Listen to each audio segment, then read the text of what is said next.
Rapid revision series का part है polity का, जो 84 एंड 85 पेज, ठीक है।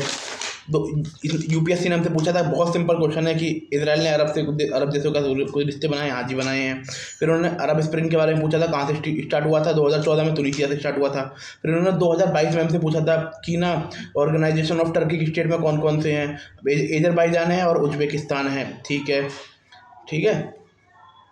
फिर इन्होंने हमसे गोलन हाइट के बारे में पूछा था, ये किस किस का मैटर है, ये सीरिया और इसराइल का मैटर है। फिर उन्होंने पूछा था योम किपुर वॉर, योम किपुर वॉर किसके बीच में हुई थी, सर्ब के बीच में हुई थी और क्रूसाड्स के बीच में हुई थी, ठीक है। और कुछ तो है ना।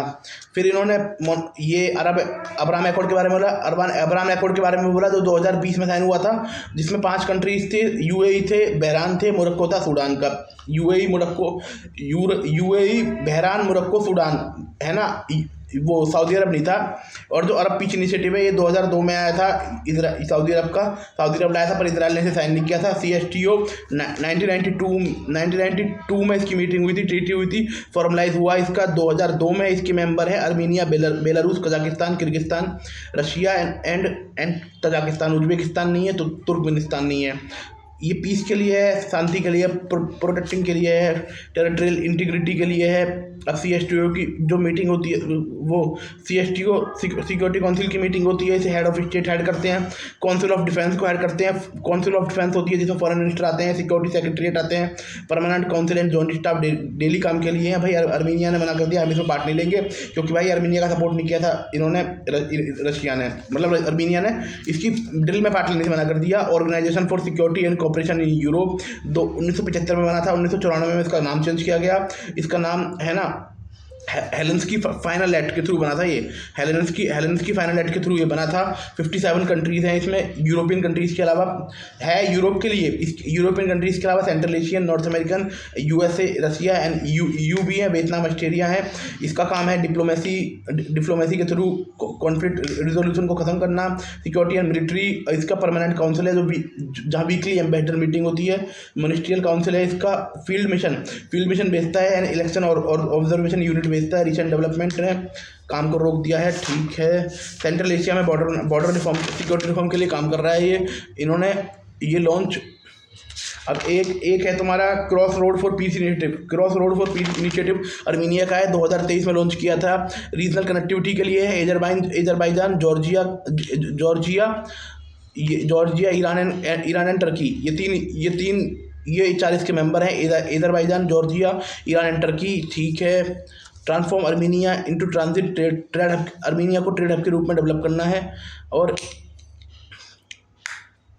फिर वो इंडिया एंड ईरान भी इसमें इंटरेस्ट दिखा रहे हैं। देन वो operation for the prohibit of weapon और केमिकल वेपन, इसका 1992 में अडॉप्ट किया था। 1997 में फोर्स में लाया गया। हेग, नीदरलैंड में इसका हेडक्वार्टर है। 193 मेंबर कंट्रीज़ हैं।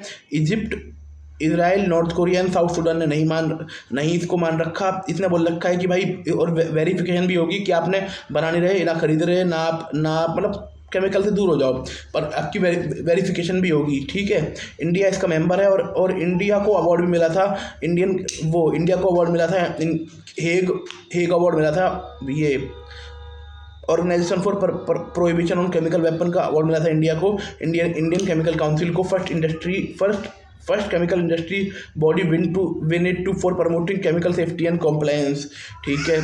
ये अवार्ड मिला था। ये हो गया पूरा। इंटरनेशनल क्रिमिनल कोर्ट रोम स्टैच्यू 2002 में हुआ था। हेडक्वार्टर नीदरलैंड, हेग में है। Genocide, war crime against humanity, ये तुम्हारा रशियन प्राइम मिनिस्टर नेतन्याहू के खिलाफ वो निकाल चुके हैं।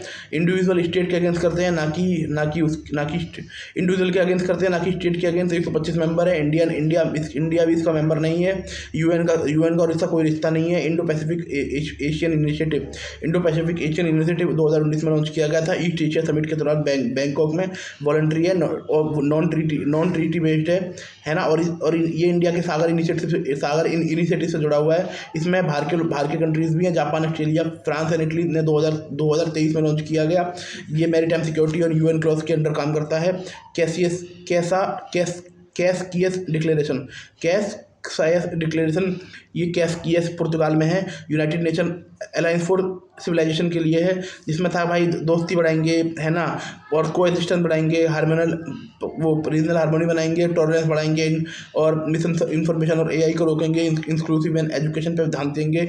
अब D framework digital infrastructure growth initiative for India, ये यूएसए का है, जापान का है, साउथ कोरिया का है। इसमें इंडिया में डिजिटल इंफ्रास्ट्रक्चर पर काम करना है, और वो भी प्राइवेट सेक्टर के साथ मिलकर। इसमें 5G है, ओपन रैन है, सबमरीन केबल है, ऑप्टिकल फाइबर केबल है, डाटा सेंटर है, स्मार्ट ICT इंफ्रास्ट्रक्चर है। थैंक